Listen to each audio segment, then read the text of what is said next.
Hey, pretty girls, it's Allthingspriti coming to you with another March 500 collaboration update video.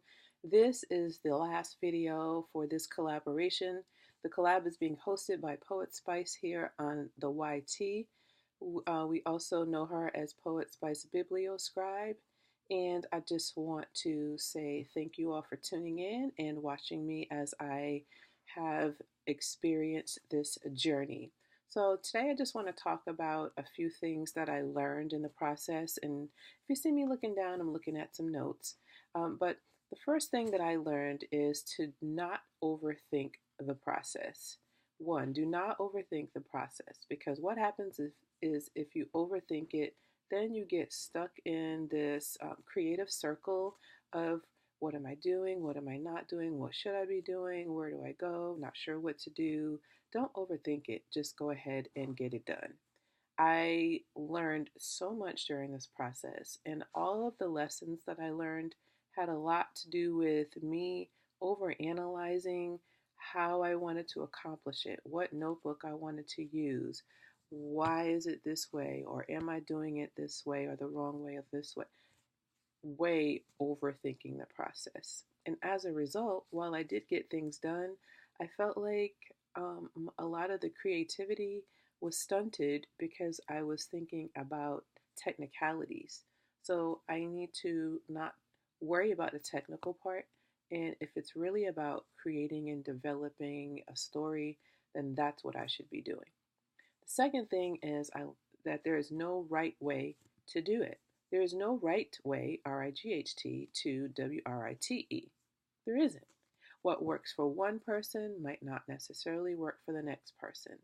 And it's easy to begin to think about, when you think about processes, oftentimes we think about every process has a way in which it should be handled or done. And that might be true in certain situations.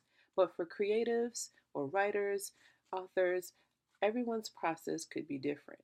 What matters most is that you reach your end goal. Whatever your end goal is, that's what matters most. How you get there is by design, and it's by your design. So however you do it, whatever works for you is the way in which it should be done. Don't try to compare yourself to what the next person is doing. What works for Jamie or what's worked for Shannon or GBroady, that might not work for me.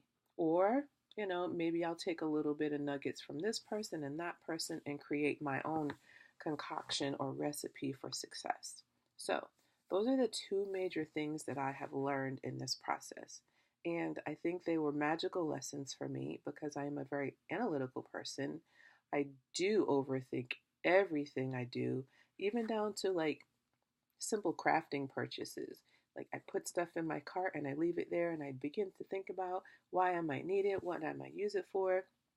And then eventually I just close it out and never order it. I just talk myself out of it, much less like I did with writing.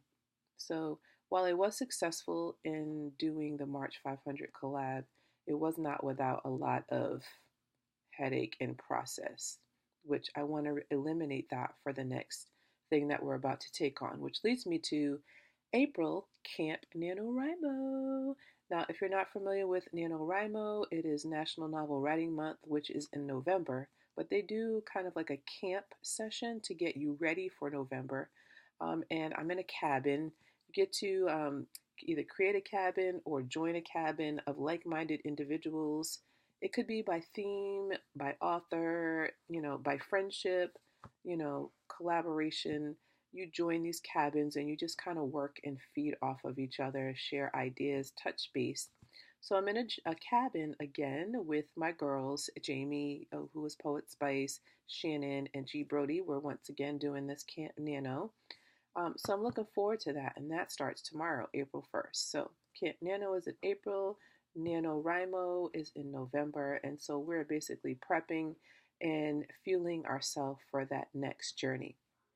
But before I sign off on this video, I want to say thank you to these three girls that have been with me on this journey. First, I want to thank Jamie, Poetspice or Poetspice Biblioscribe here on YouTube, for hosting this collaboration and always being an advocate, for writing and for pursuing our goals and what's next, what's to come, and not keeping us stagnant. So Jamie, I thank you for that. I thank you for always hosting these events because without those, I probably might not have been as successful in my writing over the past year. Second person I want to thank is Shannon. Shannon, thank you for always being an encourager and supporter. Thank you for the videos that you post on your channel of resources, of what's working for you, the coffee talks and sessions that you share information on what you've done and the wisdom. I really, really appreciate it. You don't know how inspirational those moments have been for me. And then the last person, but not least, is GBroady. Gee, what I love about you is your creativity is like way outside of the box. It has inspired me just watching you develop Juanita Island has inspired me tremendously to continue on with my children's book and series, and it's just inspirational and fun to just watch you come up with all these neat and quirky characters. And it just lets me know that it's okay to be that person with the wild imagination. So thank you, GBroady, for that. And I also love watching the other videos on your channel, the SOIC videos, which I'm still trying to figure out what they all mean, but I do love watching the creative journey. So thank y'all for watching, and if you haven't checked out those ladies, please do. Their links will be down below in that description box. Hopefully you'll come back and see what's happening with the April Camp Nano and other creative videos that I have on my channel. Thank y'all for tuning in, and until next time, do what you love and love what you do.